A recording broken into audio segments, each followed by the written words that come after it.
All right, this is May the 7th, 2009 at 312. This is the Mooresville Fire Department oral history interview number 5, and we're interviewing Claude Rogers Sr. Melvin Rogers. Okay. All right. Tell us about, let's start with you, if you don't mind. Talk about when you first came onto the fire department. Well, And then we'll move. the way I really got started, I knew quite a few of the volunteer firemen. I knew the chief at the time, which was a volunteer, Charlie Troutman.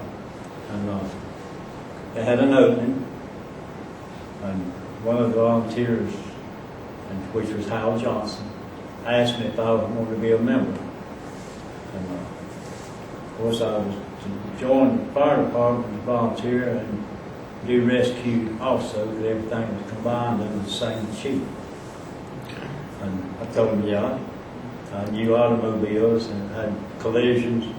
I could tear an automobile all to pieces a little bit because of my training and whatnot, and the knowledge of the bodies of an automobile. So they took it before the board, and they had a tie, half woman and half knitting. The chief was sitting idle, so Charlie Troutman made the deciding vote and took him to the department. Then things changed in later years. We got a paid chief and whatnot. But as far as fighting fires, I don't guess I missed just a few, because I was in town when the alarm went off. I could leave my job and go to the scene. And we answered county calls at that time too. And in the evenings when I was at home, my wife didn't fret about me going, because she knew I was in good hands with the rest of the firemen, because that is a family. Don't get me wrong, we may have our disagreements, but if anything came up as far as safety and a person's welfare at the scene of the fire or an accident, we had 100% participation. And that's one thing that grows on you. You learn to love the ones that you argue with and the ones you think won't do, until you get in a tight spot, and that's your best friend right there. They'll help you more than your family members, because your family members don't know anything about it. So we would take our training. When it come to rescue training, come up, the state furnished a school a week at a time. We go through automobile excavations, all type of building stuff that the type of materials you had, the way a building was constructed, and we had to learn all that stuff. This present day, there's different type of materials in the homes than it was back then. We had some type combustible type, and we had some toxic type that not like the present day people that's put up with. We worked as a family. We didn't have all the volunteers at the fire scenes or wreck scenes every time, but we had enough confidence in each other that we worked as a team. And we accomplished quite a bit during the years. And as time went on and the city was able to have a paid chief, then Howard Pender was voted in as the chief of the town commissioners. And he got things set up, and I eventually, after years and years of volunteer service, left automobile business and went in textile work, and I got tired of that for a while and went into the fire department as a paid man. And of course, I got a lot of schooling after I got there. Went all over the state of North Carolina, I think, schools I had. But we decided to set up an ambulance service. And the rescue chief at that time was Phil McLaughlin. So the fire chief decided he was going to send me, along with someone else I wanted, to all the departments in the state that had ambulance service in their fire departments. So Phil was elected. We went around to different cities in the state and talked with the guys that ran the thing. And at that time, they weren't certified EMTs. They just had a little bit of knowledge that the doctors were teaching them at the hospital, enough to get a person out and sustain their life till they got to the hospital. So we decided we'd set it up, and had a fellow employee of the town worked in the water shop. He was a carpenter at one time. So they ordered us 2 vans, and he and myself built the insides of the vans. I did all the electrical stuff, radio installation and all, and got them ready. And it really hit the public just right, I guess. They were just about running dead. Every little thing, that ambulance going out, day and night. That's where Melvin comes in. So, he wanted an ambulance service. He got on the volunteer. They had an opening, they picked him, but he came on the pay department as an ambulance attendant. And they switched him in the fire one time, ambulance next time, when working shift. So I decided I better get out of it. I'd get a little over. I finally did bow out, went back to textile work, and I stayed on the volunteer fireman and on the rescue. And we've had some doozies in this town. I don't know whether you guys remember the old Western Auto fire on the corner of Moore and Main. Well, I was involved in that too until Melvin came up and grabbed me by the shoulder, pulled me out, stuffed a cup of coffee in my hand. I was really tired out, to tell you the truth, because I was fighting the battle at the front. But they got me off of there a little before Melvin did. They had called the Statesville Fire Department to get their platform unit down to help work the fire from the roof part was caving in. And they came in on Broad Street and caught the hydrant at Moore and Broad. Came across the railroad track and pulled up. And when they opened us a big turret gun nozzle, the water just did go over the front of the building from the center of Main Street. Come talk to me, and the chief came up with he sent Doug Nance. He was a captain at the time. Sent him over to ask me if I remembered how to lay a relay. They didn't know how to lay one. They had never laid one. So I went over and set it up. And I'll never forget that little guy who was a pump operator on that old house. I went over to him, I said, I'm going to shut you down. They looked at me like you're going to burn a hole through me. You're not shutting my truck down. I said, yes, I am. And I said, you're going to move it back to where I can get a steamer line to this pump. And Doug walked up about that time and told him, said, he don't want to know what we need, said you do what he says. So everything worked out good. I instructed him on everything I did on that so he would know, and he could instruct the rest of them on his shift as far as they go, how to set up a relay. And we burnt it down in just a few minutes, and we got all of our lines back in service, plus the Statesville unit. And I just tell them what tale I go about. The captain on that Statesville unit was kin to me. And when they opened their nozzle up, after giving them a relay, they put water all the way down to the old Syntec mill across the building houses. No, they just arched over. It scared the guy on the platform. He said they didn't know where it come from. Later on in time, the captain on that night was on that truck, came to the Burlington plant I was working in, what's called the old Cascade plant. And I was the fire chief of the plant, so I saw him teaching the safety class up there in Aries. I went up and talked to him. And he got tickled. He said, "You gave us more water than we needed," and said we'd had enough if my pump operator had put our truck in pump gear. He admitted that. I looked down and said, "You kidding?" He said, "No." Said, "When we got ready to shut down."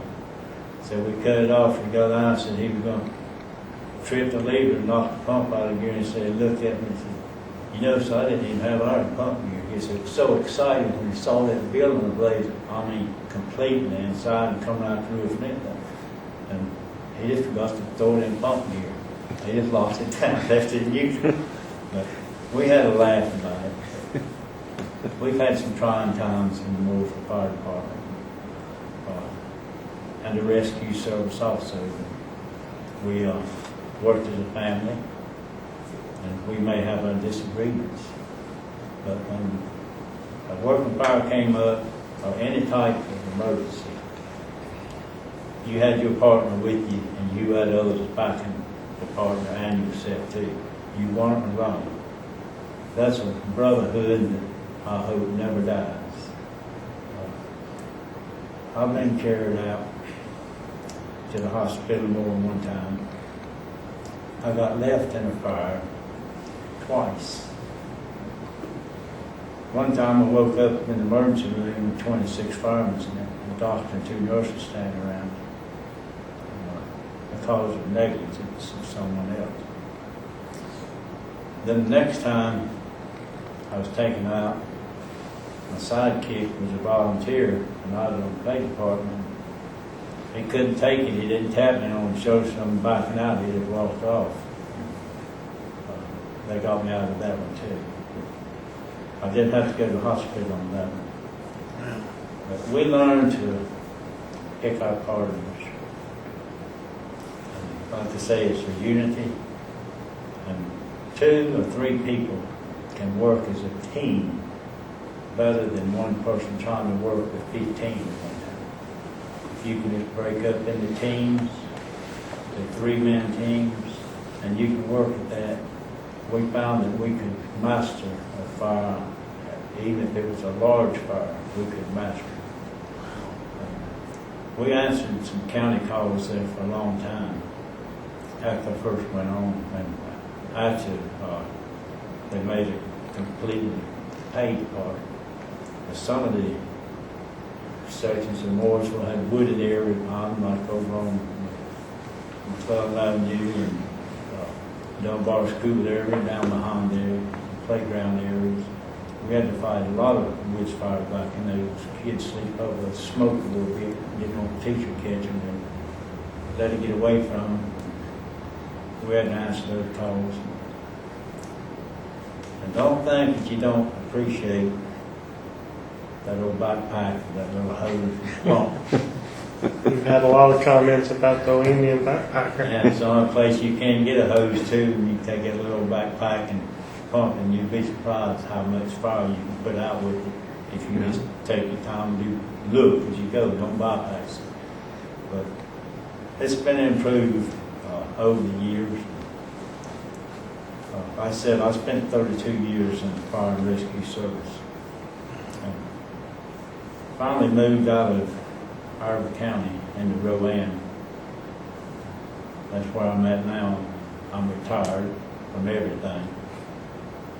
I had to take the scanner off the head of my bed because every time that thing should beep, I'd want to go. And I don't want to listen to it anymore because I still have the urge. If you ever get in your blood, you're hooked for life. He's going to be the same way. He got to stay with it. But he's learning. But you get up in your mid to upper 60s, then I think it's time to sort of move on and let the younger people take over. You can advise them if they are willing to follow what answers you give them when they ask the question and really take it to heart. But firefighting is not for everyone. It is for just a few that really want to get into it and put it all into one barn, so to speak, and protect their neighbors. Because somewhere down the line, they're gonna need some protection themselves. And it pays to work with each and every one. You have your argument, disagreements and whatnot, but when you get into the scene of a fire, the one you think would be your worst enemy will be your best friend, but they'll look at you. Might not disagree out here on the streets or when you're loafing around the station if you're a paid man, just loafing around a kid you're cutting up. But they'll be there if they're really a fireman or a rescue personnel. They'll be right there for you. I miss the people up here around Mooresville. I was born and raised up here. But when I got to age that I thought I needed to move on and retire from my work, and I thought it was time to give up firefighting then, because I may be a burden to some of the young people that's trying to look after me, probably trying to protect somebody's property, and I just couldn't stand to be that burden. But you have some good people in the Mooresville Fire Department, and always have.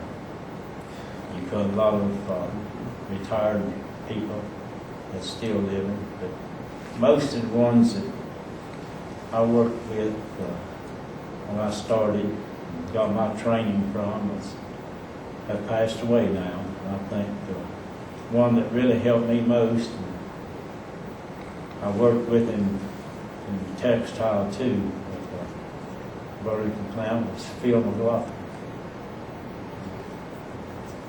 I really got a lot of education from him. If they had fire conventions, I got to go to fire conventions even though I was a volunteer.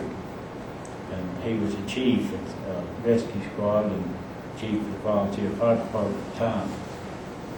But after he became shift captain, I still got the privilege of going to some of those conventions with him. We had one ordeal in rescue one night. We had an instructor from the state. And I met him at fire college a few years after this incident happened. But we were wanting to have a crash course, excavating a patient from an automobile. When I was at salvage yard, and all we could get to work with was a 1938 Chrysler. Well, I knew the body work and fundamentals of all the glass on the things. And he was going to show the whole crew how to take a windshield out. If you had a patient pinned between the steering wheel and the seat, if you locked them in, he could get behind the seat, put his feet on the windshield and shove it out. But he got in the front seat and put his feet up over the steering wheel. I happened to look around, I was doing something else, and I saw him, I run up and grabbed him. I told him, I said, you can't push that windshield out. Oh yeah, I do it every day. I said, not on this kind of car. The Chrysler product had molding on it. You pull the molding out of the weather strip and you flip the weather strip down from the outside, and the windshield went to the inside to come out open. If he had pushed, that glass would hit the metal lip around where the weld it had bursted, it cut his legs and feet all pieces. And I explained that to him, and he was sitting in there behind the steering wheel. I said, I'm going to get a screwdriver and I'm going to show you how it worked. So I popped the molding loose and slid it out, took a screwdriver and just turned the lip down about that, say 6-8 inches from the center. Then I took my hand and pushed the windshield fell down the steering. I went off to fire school and down the eastern part of the state. He was putting up at a community college, and they thought I'd rock him out to be truthful. But anyway, he saw me down there, and he had to tell that tale. So 120 some students he was teaching in that class, and they told him, he said, don't ever argue with a man that makes his living working on automobiles. He said, you'll lose. But I did pull a slick one on him down there too. He liked to joke and pick, and I just got in there with him. But they had overhauled the pump on the fire truck. Didn't have anything but cab, chassis, and the pump. And they had overhauled it, he and his partner. And he talked about how quick he could pull a prime. But we studied all morning. If you take your vehicle and you're floor testing it, you check every outlet and every inlet. You make sure every valve's closed, you have no air leaks, anything. And when you take it out on a call, you can pick up water if you have to draft right quick. And he was talking how quick that truck would pick up a draft and have a 30-gallon tank sitting up behind the cab and run up down to the pump. And he bragged about that thing about 30 minutes and took us outside to show us. And when he was telling them all about it, I slipped around the crowd and got to the other side of the truck, and I opened the inlet valve, 2.5 inlet, about a quarter of a turn. And I slipped back through the crowd and got back in my spot, and he just talked. He got his partner to crank the truck and show us how quick, 2 seconds, he said. He pulled the lever, nothing. He said, well, this test this morning said it worked perfect. I said, you didn't do one thing. He said, what didn't I do? I said, you didn't go around and check your inlets and outlets like you told us to do. He said, what you mean? I said, well, I went around the truck for when you're talking, I opened a 2.5 inlet on the other side.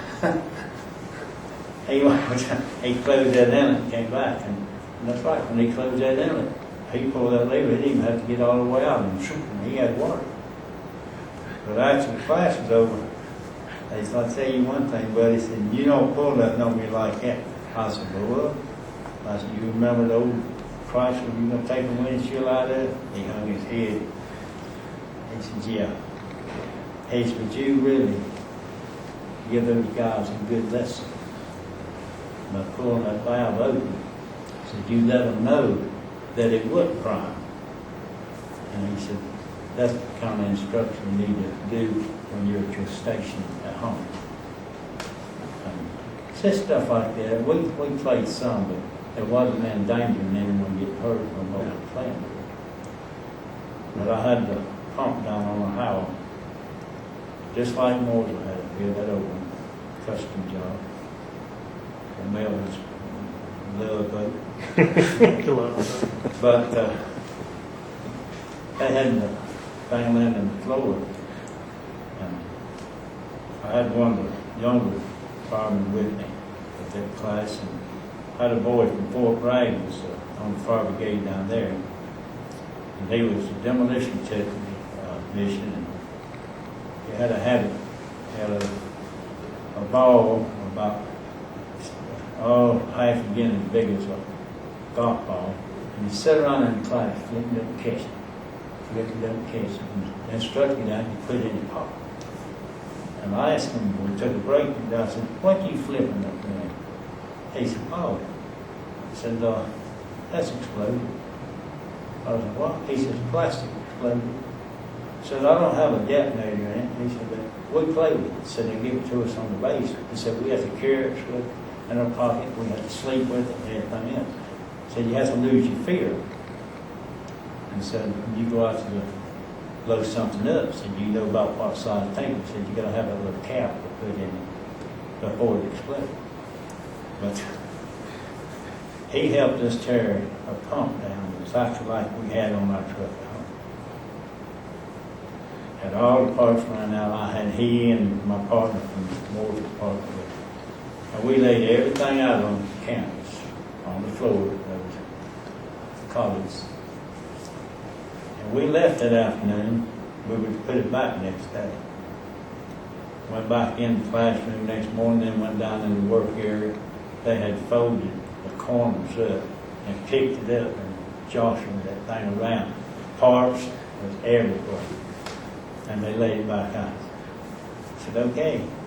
I said, if you mechanic on pumps, I said, you put it back together. I said, all right. So I told my partner, I'm the one from Special Forces that was supposed to be, he just more or less holds stuff for me. So I started picking up parts, I tell them where to lay it beside the pump. And they'd place them out, and I got everything separated, then we picked them up and started putting them back in. Then we put the cap on. We bolted it down, picked it up, took it outside and hooked it up. And had an electric motor hooked up out there and had it on stand. And he cranked the electric motor up, spin that thing, pull the lever, and that thing picked up the prime. And he said, well, you know how to repair the pump if it ever tears up. And I told him, well, I didn't repair pumps, he said, you just did. He said, I was the first one that got to work on that pump. They tore it up, but I don't think it's any fun. They get a couple hundred small parts and barge or two, and they just dump it up in a pile until you pick out something good work. Yeah. And he can tell you more about a lot of the stuff they did after I left there. I lost maintenance of it after I left. Didn't go back too much. Melvin can tell you his experiences on ambulance and whatnot, like mine. Some he don't want to remember, like I don't want to remember. The stuff you lay down at night, you come back in, and can't go to sleep. And you think about it, dream of it years later. But he had some good experiences at it, the new methods and techniques. And I'm going to turn it over to him to talk a little bit. Yeah, let's see. I started as a volunteer, I think it was sometime in '79. Riley Morris and myself both went on. Actually, we went to school together and everything. Both of us came on the fire department at the same time. And we were, I don't know, it's just one of those things, kind of following your daddy's footsteps type deal. Of course, he had me down there when I was a kid and climbed all around it. Custom cab, 38 Ford, 52 Ford. At the time, as a kid, small enough and limber enough to sit in the wheels of the truck and everything. It was pretty neat. They would sit around the field, sit there with his newspaper in the afternoon, because they didn't have a day room at that time. They sat out on the tailboard of the truck. That's where their day room was, more or less. And he would hit the siren button every now and again, the old wind-up sirens. And he's kind of looking to see where it come from. Of course, after I got older, I knew where it came from, the button on the floor. But anyway, we got on volunteers and everything. I'd ride with Daddy every now and again. Before I got on, I'd ride with him on some calls, things like that. But I remember this one Saturday, it started off early. Had a fire down here at Mooresville Mill in a boxcar with cotton. I think we had 5 calls that day. We left there and went to, I think it was over to McDonald's on Plaza Drive, or what's Plaza Drive now. And I can't remember how bad that one was, but then right after that one, we had one at a 2-story house over here where the soup kitchen is now. And I remember fighting that one with Milton Almond, and some of them up on the ladder in the 2-story, on the 2nd-story window and everything, trying to hang on and have a 2.5 and get in there and do something. Of course, I remember going in to them from the bottom and working my way up. Like I say, everybody was going from one fire to the other, so you were arriving there about the same time the truck was, so you were getting some action. And the other 2, I can't remember where those are, saved my life, but it was one of those days whenever you got done and the day was done, you were pretty well out of it. But they had a position open in 1980, 10th deal. He retired as a fire inspector, so they were hiring somebody to fill in a hole there. So one Tuesday night after the meeting, Pete Pender, the fire chief at the time, come up to me and asked me if I'd like a job down there. I said, well, at the time I was working in the concrete business, and I didn't know when I was going to work till the afternoon before, so I said, well, I think I will. I knew I'd go in at 8 o'clock and I'd get off at 8 the next morning unless there was a fire, so it was pretty well set time. I didn't have 2 days to do what I wanted to, so did that. Daddy didn't want me to go, but I kind of did anyway, so did that. Phil McLaughlin was my first captain. On that shift, it was Phil and Mark Brannon, Bobby Compton, Roy Brannon, and myself. Joe Benson had been on there, but he got the inspector's position, so we were there, and of course we had the ambulance and everything like Daddy said. So kind of got trained on that. I mean, I'd never driven an ambulance, never driven a fire truck or nothing like that. Never driven anything where you went fast and had a siren, so it was all new, but got broke into it and everything. Actually, Doug Nance trained me a little bit because I was on day shift for a while. But after we got going together, Bobby was my partner, so we had some times. It was kind of interesting. Just some stuff I really can't tell about what we did. But where we had time after 5 o'clock and everything, we kind of had the firecracker deal, and Bobby and I'd go out and tie 3 or 4 firecrackers together and try to stick them in something, see if we could blow it up. But the funniest thing was in the day room, which was, well, if anybody knows anything about the old fire station down there where the fire department was located, we were in the basement with the police department. And so the day room was the old water shop. And so the bathroom was maybe, I don't know, 3 feet by 4 feet. And it had a gap under the door about 1.5 inches, 2 inches. So when we went in there, it was an experience because firecrackers would come in after it. So Bobby threw one at me one time, and I swatted it back out at him with a magazine. It blew up on him, so I got the better of that part. Then the next time he threw one in and landed beside my foot, so I threw the magazine down, covered my ears, and blew the magazine up. So I kept, so everybody kept them in their lockers. So anyway, you had to watch it because you end up getting firecracker.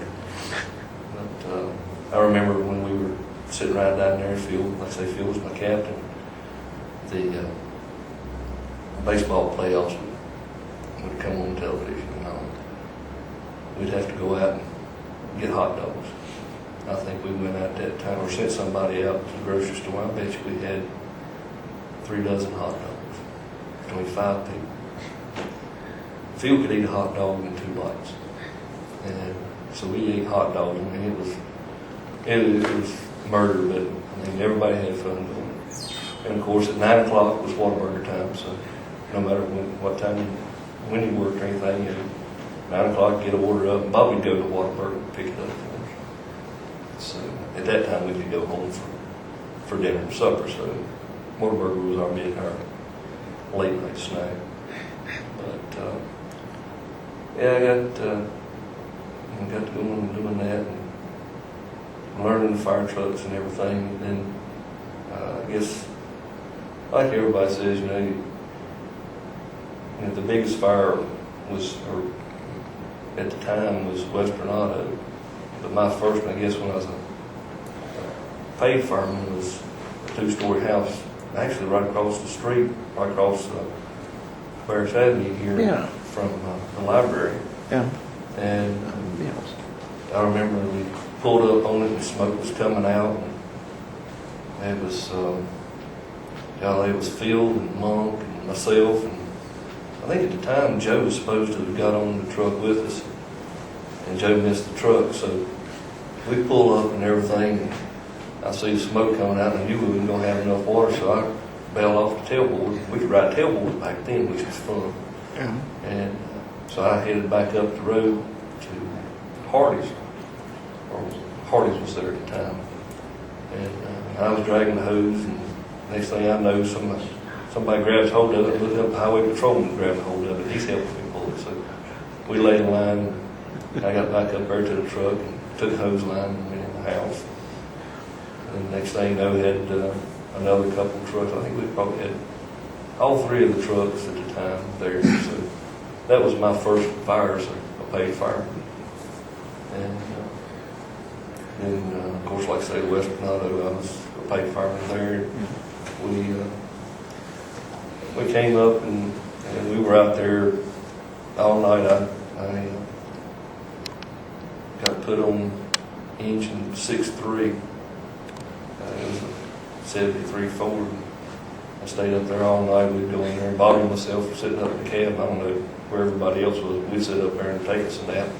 They'd come up about every 45 minutes to an hour and say, all right, let's walk through and put out hot spots. We did that. The ambulance was an ordeal. There's some rough stuff. Had a wreck one time where I think it's motorcycles. Anyway, they called for a second ambulance. It was out off of Raleigh School in McKendree. We got there, and Bobby and myself, of course, again, had a doctor ride in with us, and he was wanting to push drugs, and he wanted to do this and do that. And I looked at him and I said, we're just basic EMT. I can't do nothing for you. I said, so we rode into the hospital and everything. Ambulance, it was okay, but I kind of liked the fire thing. So went on up through there and went to a lot of schools, this and that and all. Back in 98 when we opened up Station 2, got lucky, I guess you could say, made captain. Of course, I'd worked with a good many people, things like that, so I had my own shift, my own crew. We had a fire where we had a trailer catch fire, and it was fully involved, and we were rolling up on it. And one of the guys had asked me earlier, I don't know, it was probably earlier that month, how things were going to work. I said, well, I'm going to tell you what I want. And so, I'll tell you what line I think we need to pull. So we were riding up there, and it was fully involved. So I told one of the guys to catch the hydrant was stopping, and he caught the hydrant and was going down and said, well, what line do you want us to pull? I said, a 2.5. And he asked me, the front cross lane. I said, well, I want a 2.5. We didn't have a 2.5, and it was the front cross lane. So, of course, after he told me later, after he asked me the second time, he knew which one it was. So he didn't need to ask anymore. He kind of got the idea after that. We did pretty good. I mean, I can't remember all the fires we had, but I guess my most memorable one was back in 07 in the downtown here. Call came in, fire coming out, or smoke coming out of the rear of a building, and somebody been doing some cooking. Ended up being where the gold chest and everything was, right beside the Turner Hardware. At the time, I was battalion chief. I made battalion chief in, oh gosh, it was like 06, I think. I can't remember. But I got to command that fire. And so everything was going good. I mean, it was going like clockwork, because I had been to some schools at the National Fire Academy dealing with command. So they sent us through all kinds of scenarios. I told the instructors up there, I said, first alarm assignment up here is everything we've got in the city plus some. I said, we don't have but 2 engines and a truck at the time is a 65-footer. And they were sending out 2 engines, a truck, battalion chief, and then you have second, third alarm. It's like, I was dealing with people that were from like Washington, D.C. and Pittsburgh, down in Dallas, Texas, and everything. They had 30 or 40 departments, or 30, 40 stations. And so we made this work, because we had 3 at the time. But we had a truck run way down there, the engine started revving up, so we got it contained and put another truck in place. And I think that when we ended up having Statesville, Davidson, I think 2 engine companies from Shepherd, one from South Ireland, Mount Horn, and waiting on everybody else. And so But it was memorable because, like I say, everything was going like clockwork. Couldn't ask for any better. Of course, I had an audience of the city manager and the mayor and city council and everybody else.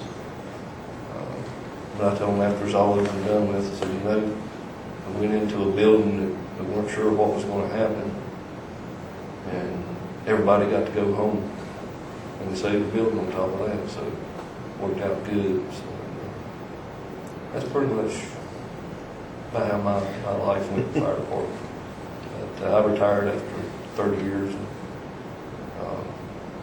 I'm back in August of 08, so I'll turn it over to my brother Kenneth over here on the end.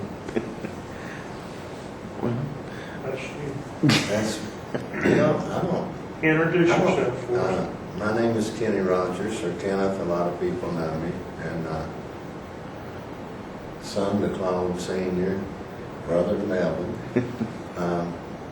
I was never a career firefighter with the town. I was volunteer for 22 years. Wasn't sure when quitting time was. I was talking with Danny Beaver one day, and he said, you know, we started at the same time, but why don't we just go out at the same time? So we picked the time, made it even 22 years, and we exited at the same time. Never really pulled any duty on call but one time, and it was about half a shift, the night part of a shift, and nothing happened. All I got to do was sleep in the dorm. That was when the station was still up where the municipal building is now.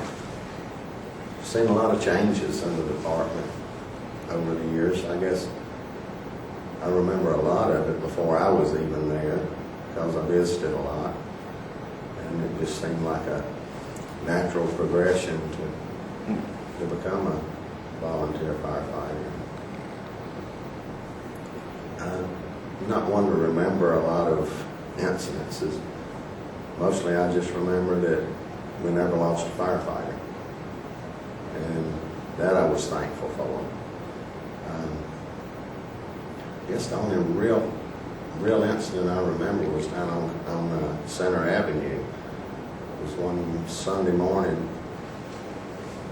We had a false alarm at Suburban Grant Works, which was not uncommon.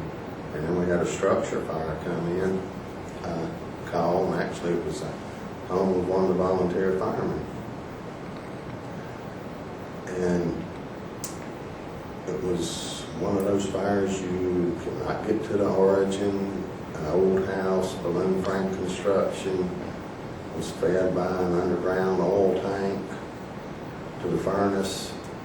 Black smoke, you couldn't see. Flashlights weren't as good then as they are now. You couldn't see your hand with a flashlight in front of the mask on the airbag. And I don't remember who I was with. There were two of us in the front room of that house when Captain Field said, get everybody out. They started pulling us out. We stepped out of that room into the hallway when the upstairs room caved in. May have been other close calls, I don't remember. yeah. You know, focused on doing a job, not always on the dangers around. But I was just real thankful then and am now that Phil McLaughlin was observant enough to notice what was going on and to get us out of there. Yeah. Could have been two of us trapped under a lot of debris. Yeah. And maybe would have lost a couple firefighters that day. And Yeah. I just feel real blessed. And it never stops. I got rid of all my pages. But, yeah, I wouldn't trade anything for the time that I did spend, the people that I knew during that time, Yeah. the friends that I made, and there's just a different kind of brotherhood and closeness that, you know, you go on with a lot of foolishness sometimes, you know, just like putting any people together, families or anything else. You don't always agree, but I never a time in the 22 years there saw anybody fail to work together when there was work to do, or even training or anything else, no matter what differences there were. And I just feel it's a blessing to have gotten to experience that. Now, speaking of the family and the brotherhood, how did it play with y'all being a family yourselves with inside that? I mean, did that add pressure? Did that add? I mean, how was that dynamic? I mean, from father and two sons and all it. Well, for me, it was no problem. It didn't matter if it was at home or if we were on an emergency scene, the rescue squad, fire department, or what. If Daddy said do it, you better do it. So, He's been in it for a long time, so we figured we. Talking about the incidents, I didn't say much about it, but we were answering the rescue call out on 150 bypass out from the Cascade area. Right. This fellow had run off the road, went down an embankment about 30 feet deep into a little creek. The car was lying upside down on a lot of logs that you come through clearing out from under the power lines. And the thing landed up bottom side up. His wife was heavy and she was broken all to pieces. I was the first one down the hill. I walked to the logs and got there and got the door open and was going to help her out. And all of a sudden, the double truck got a shotgun coming out of that guy. Man laying in the roof, he got that thing from under the seat, stuck up, said, "Get your hands off my wife." He's drunk, he didn't know what he was doing. I let her go, and when I came out of the car, I had a shotgun. And there was a man standing up on the highway, saw what was going on, and he was telling me to get out of the way. He was going to shoot him. I told him I didn't want to shoot him. I said, I want to get the woman out of there. So when I came out with the shotgun, I had a couple more guys down with me. They helped me get the lady out and get her on a stretcher. Right. And I had one of these hand carried folded type stretcher with it. They brought it down. And we got her to the hospital. She had broken all the pieces and had to send her out of town. But that's really the closest nerve-wracking thing I had. But I ended up with shotgun. Lloyd Shoemaker was the chief of police, and he wanted it for evidence. So I had to give it to him. I was going to keep it. And I woke up in the emergency room several times, fighting fire, and someone that wasn't experienced enough, maybe a county department or someone backing me up, or a new fireman, and they get scared, and when a flame flare up in front of them, they would run. And I woke up in the hospital several times in the ER. And, you know, it's not something you forget when you wake up and you look up there, you've got 26 firemen standing around you with a doctor and 2 nurses. It makes you feel funny. But you also have a good feeling to think that those people thought enough of you, loved you enough, your companionship and whatnot, and working in that they would all follow you to the hospital after the fire was over. Speaking of funny things, what are some of the funnier moments? We've heard everything from a house fire to where the woman was throwing canned preserves out the window to save them to being drugged almost behind the truck on the holding on to the bar. What are some of y'all's more memorable, funny moments of, or people that you've come across or experienced? should we mention Chief Pender when nature called at a house fire? Yeah. Yeah, he's already been mentioned. We got the hunt for him and found him in the back. We put the fire out. But we had things happen. We have I had one, and Henry Sink gave you a good story, I heard. But Henry didn't tell about the time we were answering county calls and had one down on Old 21 south of town. We were both volunteers, and Lat Thompson lived with Tom, he was a paid man. And, we were at the station when the call came in, and the rest of the station crew had gone to the Right. feed time, and Lat was on duty. So the call came in, Henry and myself jumped on the back of the truck. And down the road we went. And Paul Marr was a volunteer, and he followed us.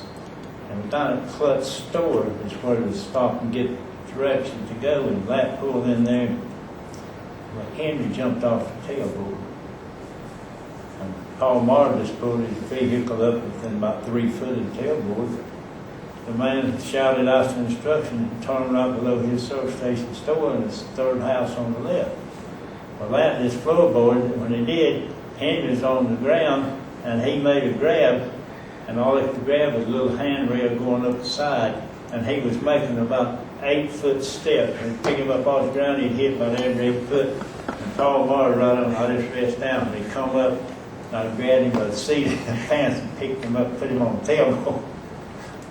He didn't say a word till we got back to the station. Fire was put out.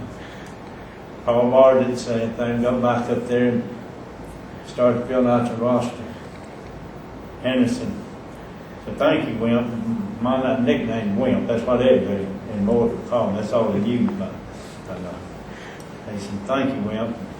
Paul Marr said, "Well, I thought you was going to get your snars burnt plumb off on that pavement down there." That was his nickname, Snarl. He had a big name.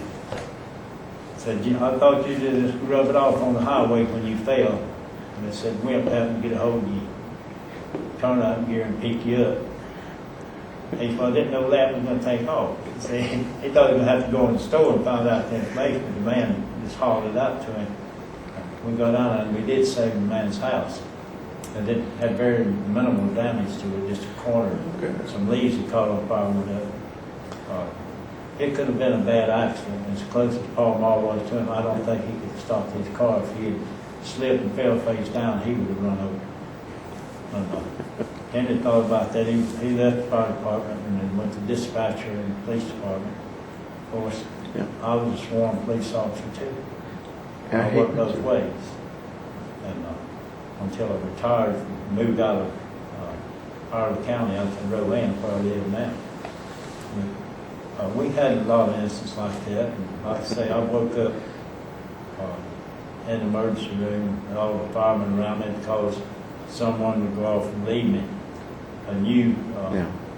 trainee would come in, and if you were fighting brush or something like that, and fired it out in front of you, a lot of people, instead of ducking down, they would shot, they'd run. They'd throw those down. And, I got pinned in a house one time. I was on an 1.5-inch hose. And it was what's called the old Gabriel House out where Whataburger was on Main Street. Yeah. The one run the pump was tinkering with the relief valve. And he turned it just a little bit too much, and the relief valve locked. And instead of relieving the pressure, threw 250-pound pressure on an 1.5-inch line. And I was straddling that thing, fighting fire above my head. And it just picked me up like about against the wall. I was holding that thing like that. I wasn't on the floor, the hose was open. And I heard 2 people holler and call my name. I was in a room off the main hall. I finally got them to hear me. And just about the time they came in, it was Henry Sink and Mike Wilson. And they grabbed me. About the time they did, they opened the relief valve on my face. You talking about a weird feeling. You back against the wall and that hose got you up in there and you got a nozzle up here. And you're hugging that hose, you turn that thing, that beats you to death. But that didn't ever happen anymore. That man didn't operate the pump anymore. Volunteers couldn't operate, they had to be a paid employee of Town Morrison. we got along fine, we didn't have any falling out about it, but he got a new experience of what could happen. And I got to experience what 300-pound pressure did. Okay. We've been talking to with a lot of the guys. What is your favorite or most memorable truck that the department had that you either liked or hated or didn't like or? Well, the Howell they had, and I don't know, they sold that thing, something they didn't remember. Yeah. They sold it, it was a custom built. I maintained the vehicles most of the time. The factory man, they called me in the day they delivered it.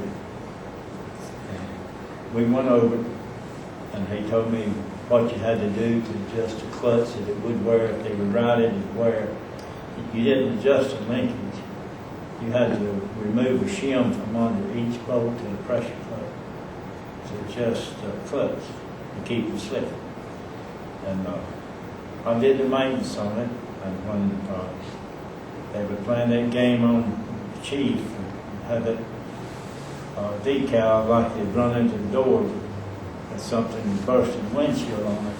And they did have the door down and had a call. And when they started out, the door was just above the windshield and it bent to the roof. And I repaired it. And I guess anything came up, I rebuilt all the valves and stuff on them and just kept the top knot shape all the time I worked it. When I left, and he was Melvin taking mechanic course and whatnot, working in it, and he took over maintenance of it most of the time. The only time we would send that truck anywhere was if something happened that was under factory warranty, and they would say, where you take it. Yeah. But as far as minor stuff, mufflers and stuff like that, I took care of all this stuff, and tune-ups. And we've heard that the old LaFrance, I think it's 21, was one of the best pumpers. It would just go and go and go and go. A rotary gear Yep. back in the frame. Yeah. But the only thing Mr. about Sink it, talked about it. when I was up there, it was an arm brake. They didn't keep it tuned up and didn't have him. He got up there, they had it rebuilt, sent off to Yeah. factory. And he kept maintenance on it. If you didn't know how to set the spark, and you didn't knock the compression lever over, and you hand crank it, if you wasn't careful, you could break the wire. That thing would hang that crank and it'd spin it back on before you get your hand on them out of it. I didn't mess like the hand crank, I could keep the battery charger on when my shift was on. If we had to have it, you could crank it with the starter. I think I like that truck most of all. I like that custom cab too. I mean, it's just one of those that it was Yeah. different. They had a different style transmission in it and everything. And the first out truck was an automatic. It was a 78 model. It was an automatic, and then the other truck, even though it was straight drive, it was cold measured. And it wouldn't get out of its own way when it was cold. When it got hot, it was good. Of course, that was Phil's truck. I don't know why he liked that truck, but it was his truck. 72 model Ford. 52 Ford. And but I got out there with the 21 whenever I was there. It had gone out of service at the time. It was sitting out in a lean-to, which it was just a metal building built on the side of the fire department. And I'd go out there and I'd rotate the engine a little bit, and I got to where I could hand crank it and everything. And when Doug Nance was chief, got the board to allow him to send it off and get it restored. I was able to take it up there and everything. I guess my most memorable time with that was that truck's in the movie Leatherheads. Yep. And so it was Chief Green and I took it to Gaffney, South Carolina. And when we pulled up on the scene of the movie, you hadn't seen so many people flock a truck in all your life. You'd have thought it was a 2007 model or something, some kind of big special new truck. And they flocked that thing, they looked at it underneath, like everywhere you could look. And whenever we got ready to have to move it, they said, "Hey, you want to crank it?" I said, "I'm going to hand crank it." And they thought I was pulling their legs, and I got out there and I hand cranked it. They kind of realized, they said, "Does it not have a starter?" I said, "Yeah." "I want you to start." I said, "Well, sometimes it works, sometimes it don't. I know when I hand crank it, it works." So, but that was my truck, I guess. I mean, I took it anywhere it would go, and I liked that truck. I mean, I did like that custom cab too, and everything. They just talking about funny times and everything a while ago. Cam Rain and myself were on shift, and we had 4-man shifts at the time when the guys was out on medical leave. So we were running 3, and we were sitting on the front bumper of the fire station, the fire truck at Station 1. We used to do that, just watch the traffic go by. I mean, he and I got bored sitting there and couldn't watch television all day long. So he got bored, and so he was wishing up fire calls. I told him, I said, "Quit that." I said, "You gonna wish up something you ain't gonna want?" He says, "Well, I'm driving." I said, "Well, you gonna wish up something I don't want?" So anyway, we were standing there, and he was wishing up calls. I said, "Oh, well, it'd just be nice if we had a false alarm at Superba," which was one of the places we had a lot of false alarms at. And at that time, something happened. We saw some smoke, looked over, peered around the corner of the building. I said, "Boy, something's on fire." And went along and they set the tones off and told us we had a fire at Superba.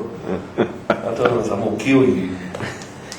Because, like I say, I'm riding in the back. They wouldn't let us ride temple with them. I was riding in the back. So here we were going down through there, and I'm seeing black smoke, and I'm thinking, "Kim, I'm going to kill you. I'm going to kill you." And, of course, he and Jeff Baker was our captain at the time. So we 3 get there, and, I mean, we had to get everything set up because, volunteers were coming a little bit later, and the pay guys were on call. They came back in a little bit later. So we were doing good. And I mean, we got to where we could do everything in 3 people, and everybody else had 4. And then later on, they hired a couple more people. So they had 5 on the ship. We looked at ourselves, 3 of us, and said, "What are we going to do?" So we got too many people. We were afraid we was going to run into each other in the hallway and never get to the truck because we'd all run into each other and get knocked out. That's kind of funny because, like I say, we had got everything perfected for a long time there with 3 people, and then we got 4, and then we got 5, and it was like, I don't know what to do. So, it's kind of funny, but I told him, I said, "You gonna wish up something one of these days?" And I said, "I'm going to kill you because of it." I like the old Howard. You were talking about the rest of the guy couldn't drive it. They couldn't change gear. Melvin did pretty good. I had him 8 months I left. Went back to volunteers. I'd be going down there and just clutch. They couldn't drive that thing. They start out and go out the back lot of the old station and get on Church Street and start up the hill to the left. On the left guy. They'd go down there in first gear and then stomp it, and then they try to change before we got to the top of the hill and they'd miss it. Then they have to back down to a granny gear to get the rest of it.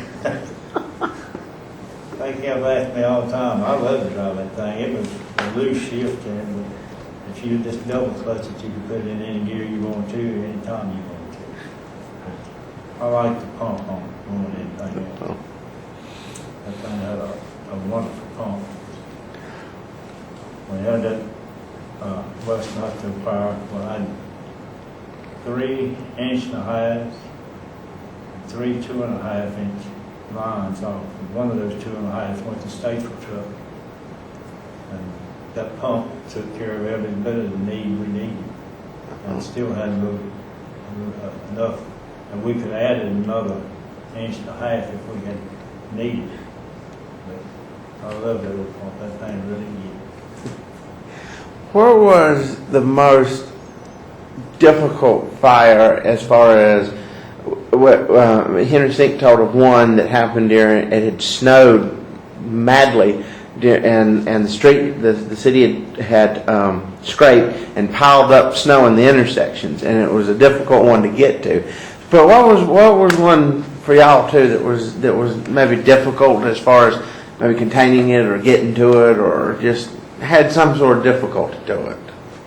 But I believe that was 62 when we had the big snow. that was the one. First of March, had 3 weeks straight. Yeah. And the town did had a huge payloader on it. He had a buffet on the front with quit. But they had scooped the snow up and piled it up in the middle of the street, and just had a walkway every so often that you could cross. And we had a call down to Belks at that time, and it turned out it wasn't much when we got there. But went down, we had to go down the wrong side of the road.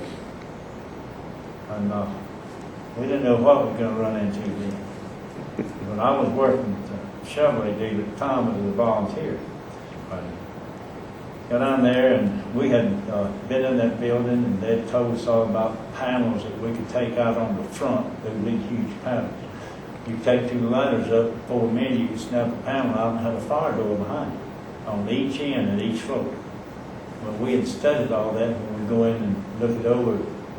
We had to go in all the businesses around town, textile plants, everything else, to look at the situation, what kind of fire protection they had in there, if they had risers and sprinklers and whatnot. And we had to know where we cut them on if they didn't open automatic, and where to shut them off if they were flooding the place needless. So we kept up on that, and we would tour those places. But it just happened. It wasn't much to that Belks. They don't know that a light or something had popped, a bubble popped, and set the alarm off, and we had to go down the wrong side of the street that day. It was early in the morning. It just happened to be some people coming in, department heads at the time, and going in to open up, and we got in the doors, we checked all 3 floors and Belks and didn't find anything. They finally found a light bulb out in the alarm room. It had popped. The bulb actually bursted, is what caused it. Wow. Things like that. We had some down at Moore's Mill. We had some doozies down there, especially in the basement part. Yeah. Some of the electric units would catch on fire. It's hard to work with 575 volts of electricity sailing around over here and everywhere else, and all the machinery grounded. If one of those wires hadn't break and hit it, and you touch the machine with a hose in hand, or you step in the water and touch one of them, you can just dream of what it's going to do to you. But we had situations like that. That most of the time, the last time I really worked in the snow was the winter before I left the department and went into textile. We had a bad snow. Henry Sink was the desk man for the police department. And we had the ambulance service, and there's 5 of us on duty that night. But Henry woke me up at 4:30. And he tapped on the door at the dorm, and I heard him open the door. He said, "I want you to look out." So I looked out at the end of the hall staircase, and the parking lot looked like it had 2.5, 3 inches of snow on it. It was really putting it down. He said, "What you gonna do?" I said, "I'll be down in a minute." I just went back and had the turnout here beside the bed, and I just stepped down that, pulled him up, and got the jacket, and went on down. And none of the trucks had been prepared for snow or ice, so I started pulling out chains, and I chained up every fire truck, and got the rescue crash truck chained up, and starting on the rescue van at the ambulance type. To get in, I had 2 ambulances that we had at that time. I had chained those up, and the other 4 members of my crew laying up in sleep. Phil McLaughlin came in. I was working on the last chain on the rescue van. And he said, "Why didn't you call me earlier?" I said, because I didn't want anyone in my way. It's like, hey, what you mean? Well, Henry Sink, knows, he would get in there, he was broke. He said, I was gonna wake them all up. He said, no, he didn't want anybody to tell him how to put chains on them, because he'd done it for years, not Chevrolet dealer. And I didn't jack them up, put chains on. I would lay those chains on, I hooked the inside, and I'd pull it up and cross-link, and I'd hook the outside of it to get the tension on it. I'd do both sides of the trucks that way. Double chain, single chain, make it different. And I didn't have to get out there and jack something up, a little bottle jack, and you had about 3 tons of water hanging on it. And I thought, well, that's crazy. And I wasn't the shift captain, but whatever shift captain told me I had to have done. But things I can do and had done in the past and carried experience with me, I tried to use it in all phases of my firefighting also. And I got a few scars to show for it. Where we had an accident at the fire scene. So we had a bad one at Mooresville Roofing at one time. Had a wooden building house beside there. And a piece of tin came off the roof.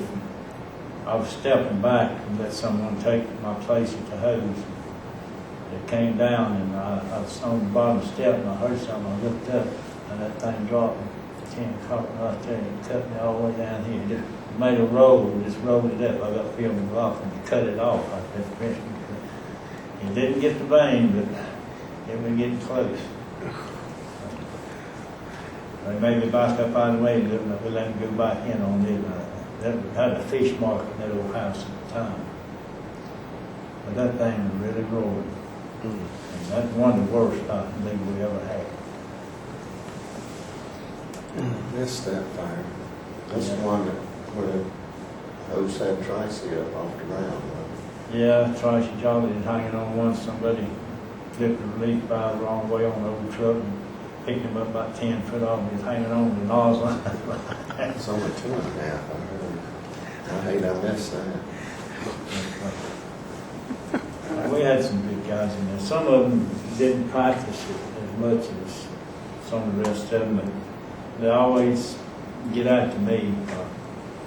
When Pentler was the chief, he wore wimp out. That's all I hear. He didn't say wimp, he called me wimp all the time.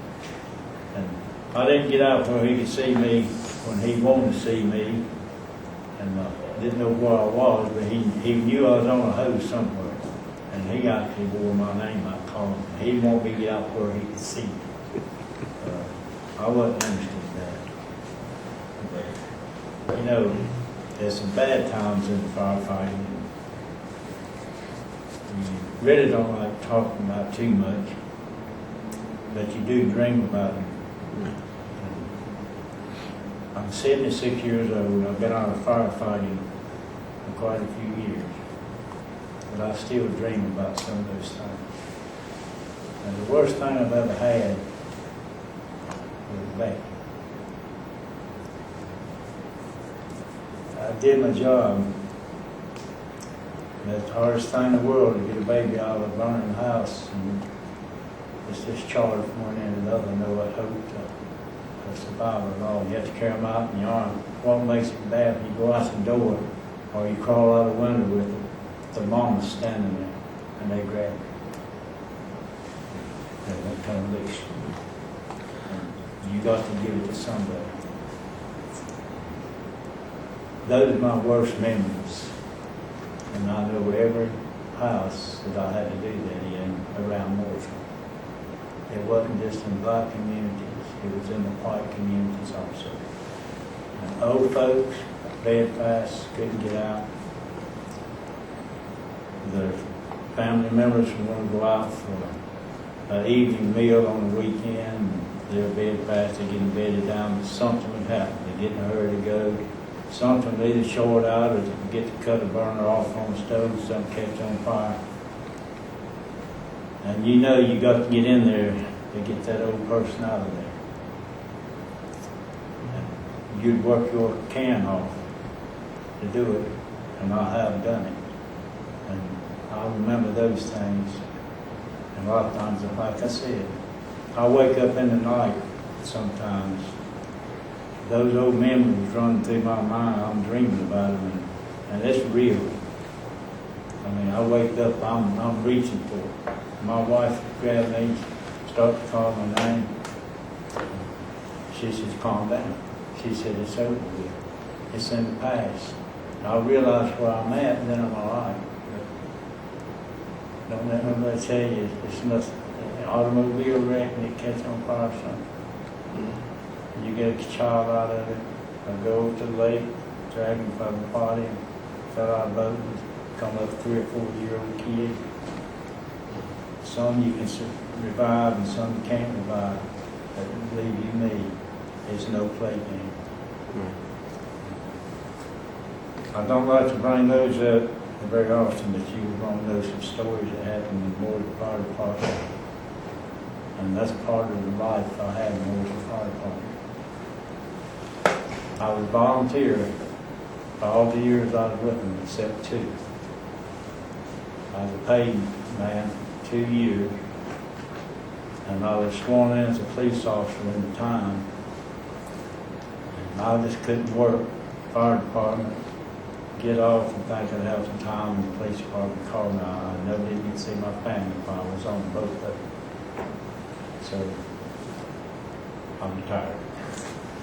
That's something I usually do. But it was something all the time. It wasn't but one of me, and my wife said she wanted part of it. I wanted to be with the kids too, so I gave it to her. My 3 sons, I've got one Claude Jr. He's in Cleveland Fire Department, and he's with the Rowan Rescue Squad in Rowan County. These 2 were up here. I think they both retired, so if they needed me, and I thought I could help, I'd probably be in there. And I know these 2 would. It's in your blood if you ever try it and you get hooked up in it. All you got to do is get scorched a little bit, and you've got that scar the rest of your life. When an alarm goes off, if you hear a pager or you hear a siren, you stop. You wonder what's going on. I had to disconnect my pager. I kept it. I hooked up the head of my bed for about 5 or 6 years after I retired. And that thing go off, I was ready to jump. My wife was, I stopped. I couldn't help it. You spent 32 years now. It's in your blood. But I wouldn't give anything for it. And all the experiences I've had, but I really and truthfully don't think I want to go through what I've been through and what I've seen and handled in all those years I was with the department. That you'd have to see what I saw and how I see to really understand what I'm talking about. And it will be that way when it seems like it runs in cycles. When it hits, it just seems to be no ending. But then when it's over, it seems like you're just lost. It's dead segment, so you don't know what you're going to do. You sit around the station for weeks at a time, twiddle your thumb, read a book, go to the equipment, then all of a sudden, bam, you don't stop. When I was in the department, we've had as many as 28 fires in one weekend. When it snowed, a lot of them people carry, they take a bucket and build a fire and stick under the house, just throw a water line out and catch the floor joist on fire, all the cobwebs and stuff. Next thing they know is coming through the floor. And fireman's got to get it. That's his job. No matter difference, snow, rain, sleet, hail, or what. You got to get it. It's in your blood. You could stand by and say, well, they started it, let it burn, there's no way. You automatically get it. But now I'm out in the country and I get my house out and go in a fire, got as near fireproof as I can get it. Everything that I had to work with fighting fire, cause fires. I made a difference in mine. All my electrical stuff, I wired my own house, I plumbed my own house, and did a lot of the interior work. But I got it like I want for my sake.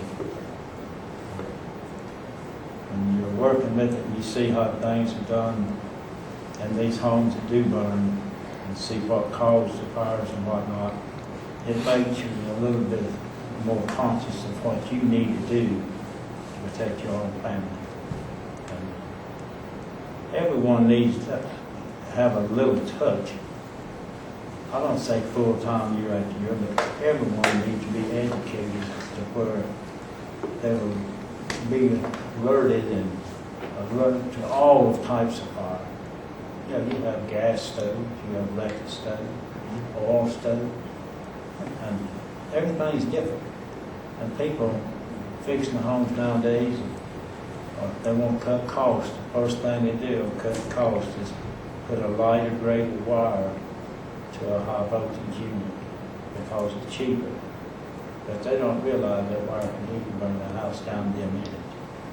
They're asleep, they're smoking, which is sleep, and inhaling that. That's what gets me. People just don't take time to really think things over. But if they had some experience in firefighting and experience in rescue, there would probably be less accidents on the road and probably less home fires and businesses.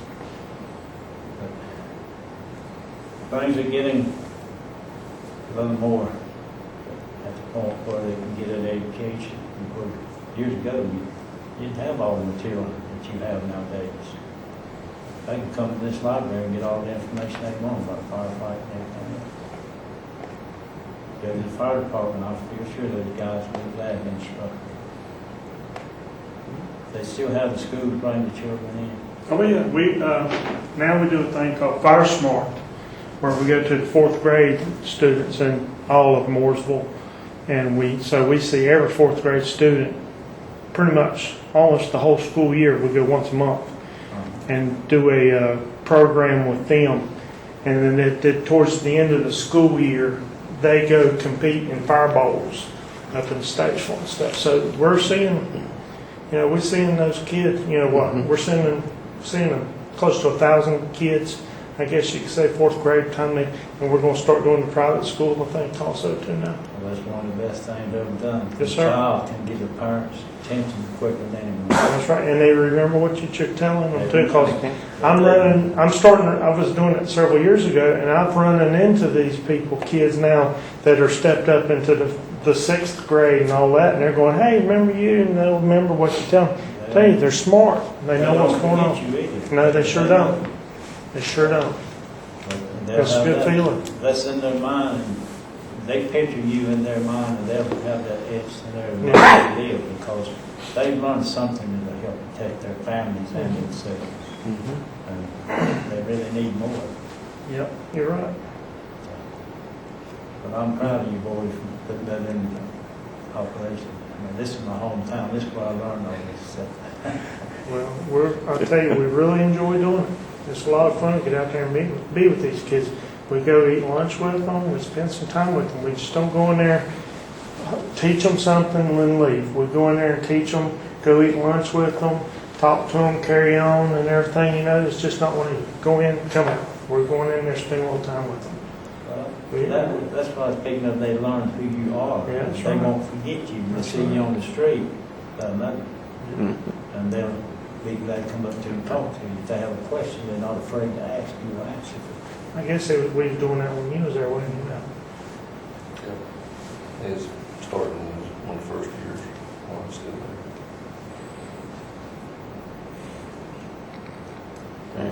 there. That's about all I've got on it. Okay.